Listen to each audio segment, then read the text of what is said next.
We have just started the month of February. E3 doesn't happen until June, yet we're sitting here talking about E3 rumors, E3 leaks, which is pretty crazy to think about, especially when it comes to the Nintendo Switch. Recently, a big leak hit 4chan, which supposedly documents and outlines the whole Nintendo Switch presentation when it comes to first-party things.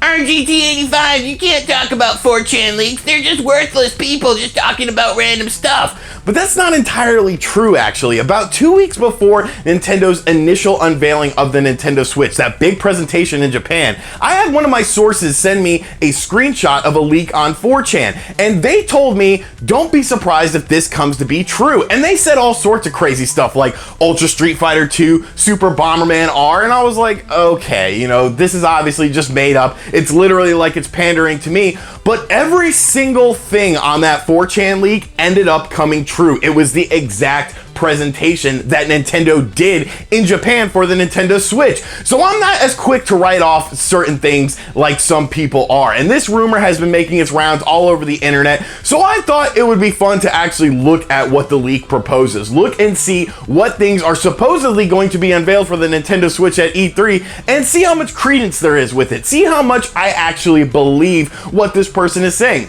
So sit back, relax, and let's go over these E3 leaks together to see if it's a bunch of fluff or maybe stuff you should be excited about. Hey, RGT85. Hey, Sean. Oh my God, it's Stevie Richards!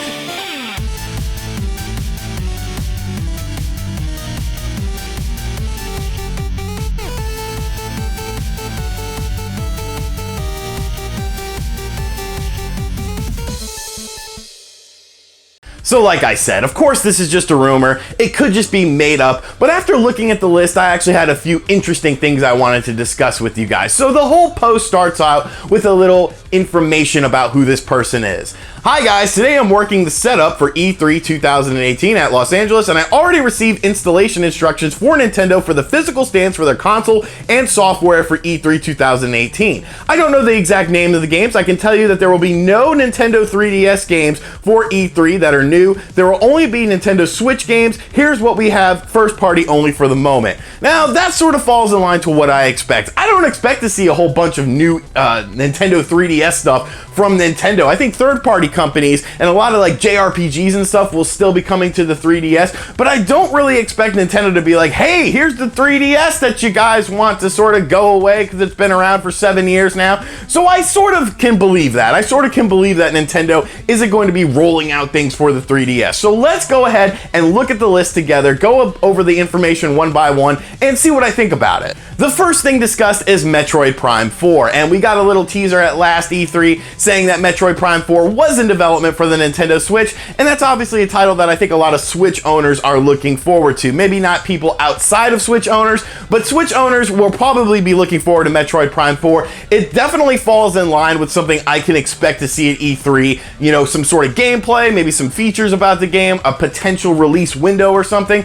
So that's a pretty safe bet. I think Metroid Prime 4 will be at the event, so okay, 1 for 1. The next title discussed is Pokemon. It's evidently going to be 2 versions for the 8th generation, and once again, that's not outside the realm of possibility. Obviously, they are working on a Pokemon game in some capacity for the Nintendo Switch, something that's very feasible, something that will obviously help sell a lot of Nintendo Switch units. President Kimishima said they wanted to sell 20 million units in 2018. I think a Pokemon game would really help that. So even if it's just announced and showcased in some manner, maybe coming out at the end of 2018 or 2019, once again, that is something I expect to see from Nintendo at E3 this year. The next game talked about is Bayonetta 3, and I do feel like Bayonetta 3 is actually going to be a 2018 release. I feel like they've been working on this game for actually quite a while now, and the reason I feel that is because why would you release Bayonetta 1 and 2 in February to get people hyped up for it and then make them wait a couple years for Bayonetta 3 to come out? It doesn't really make much sense to me. I understand it's just a port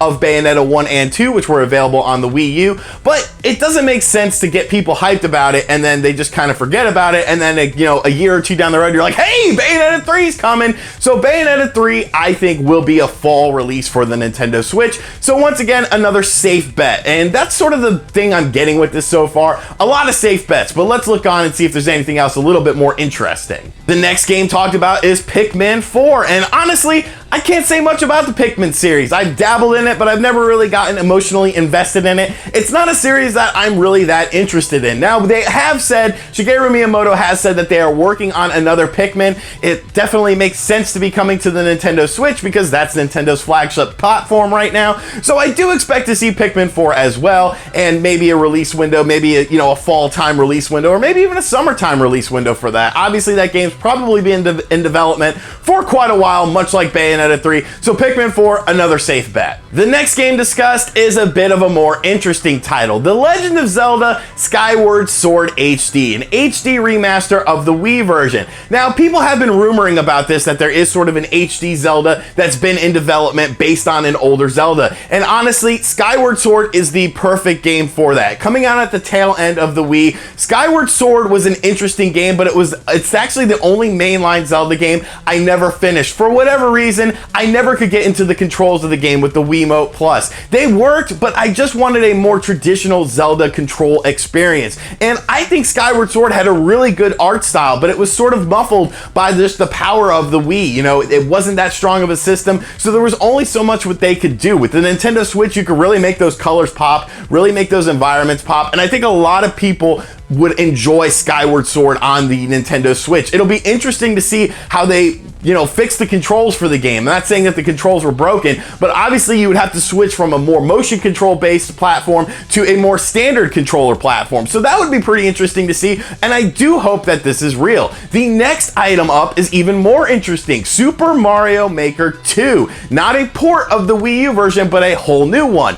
And once again, I think that's something within inside the realm of possibility. There was obviously a lot of ground for improvement with Super Mario Maker's formula. It felt a bit lacking in some sort of things. You couldn't do certain things from certain games. There was no hills like you had in Super Mario Bros. 3. So I think a second, a sequel to Super Mario Maker would actually be really smart for Nintendo to do. That was a huge game on the Wii U. It really transcended just sort of standard Mario games because you could create your own levels. You could have a lot of fun with it, and the Nintendo Switch makes perfect sense. You got to remember, it does have a touch screen, much like the Wii U did on the gamepad. So there's a lot of cool things you could do with that. Maybe even introduce a special sort of stylus that comes packaged in with that version of the game so that it's easier to create your own levels. But Super Mario Maker 2, I'm totally on board with that. The next thing discussed is Super Smash Bros. For the Nintendo Switch, and it's more in line with what we've seen Nintendo been doing this generation with older Wii U titles. Games like Hyrule Warriors got a definitive edition featuring both the Wii U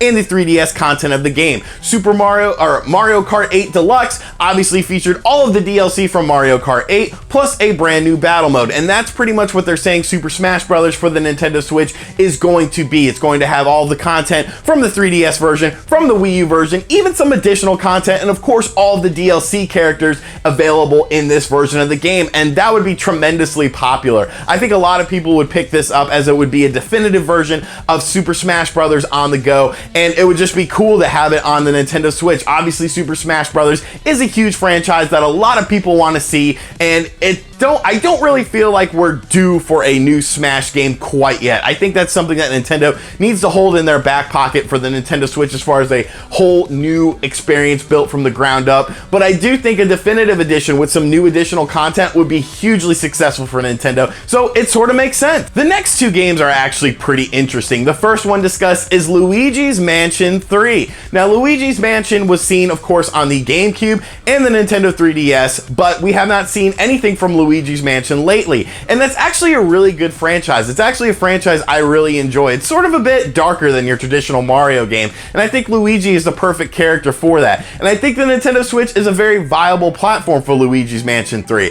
Do I necessarily think it's something we're going to see at E3 2018? Not really. They seem to like to space those Luigi's Mansion games out a bit, so I don't really expect to see it this year, but if they do show it off, I wouldn't necessarily be surprised, because once again, it's sort of in line with rumors that we've heard from other people. The next game is a little bit more interesting, and that's a new Wario Ware game. Once again, the Wario Ware series was a very interesting series, debuting on the Game Boy Advance, and it's really just a collection of fun, different, unique mini games. And once again, another franchise that I really enjoy that would make sense on the Nintendo Switch. So these two things I think could potentially happen, but I don't necessarily see them happening this year at E3 2018. The next three games are Nintendo staple franchises. franchises, things that you expect to see from Nintendo, and things that make perfect sense on the Nintendo Switch. The first thing is a new Animal Crossing game. A lot of people are clamoring for a new Animal Crossing game. It definitely makes sense to be on the Nintendo Switch, so you could see a potential announcement about an Animal Crossing game.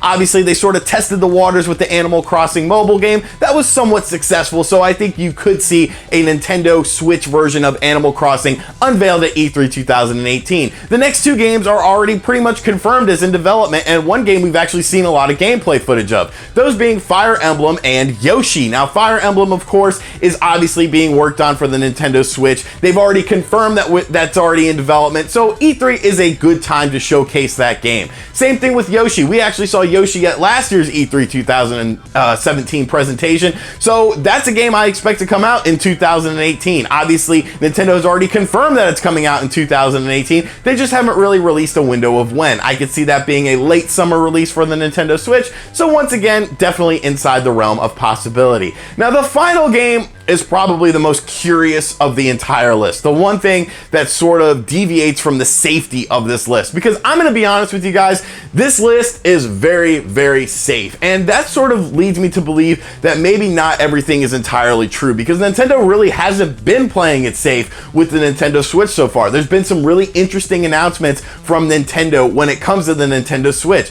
The only real new IP that's on this list is a new horror game from Retro, and they don't elaborate any on this, and evidently this is what Retro has been working on the entire time, because a lot of people have been wondering, what is Retro Studios working on for the Nintendo Switch? They must be doing something, and evidently, according to this list, it is a horror game, and this is really the one big surprise, the one unique new thing coming from Nintendo on this list, and I don't know. I just don't know. You obviously have the Fatal Frame franchise that Nintendo has access to. You also have things like the Eternal Darkness franchise as well, as they keep renewing that IP, but it's a new horror game, so it's not in line of either one of those titles, so I don't know. That's kind of where the list gets a bit rocky for me. Like I said, looking at the entire list, it's very, very safe. It's things that you expect to see from Nintendo. But what Nintendo has said is that 2018 will be a bit of an unconventional year for the Nintendo Switch. Where are the new IPs on this list? Where's the unique stuff on this list?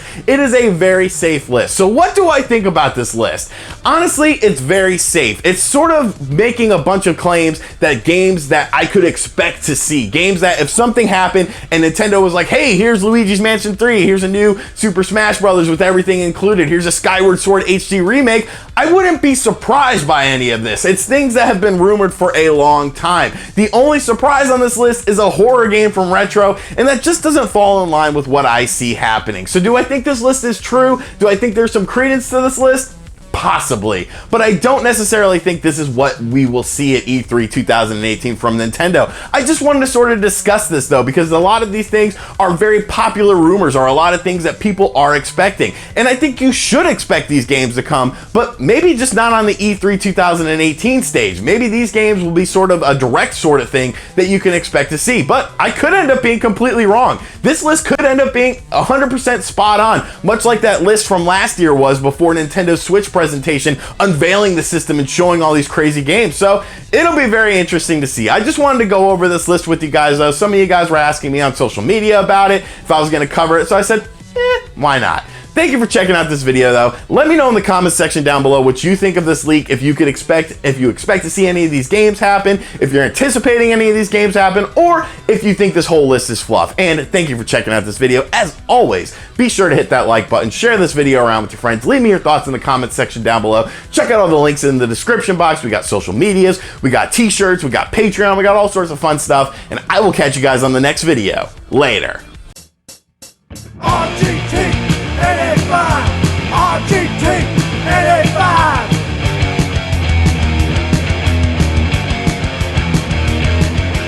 RGT 85.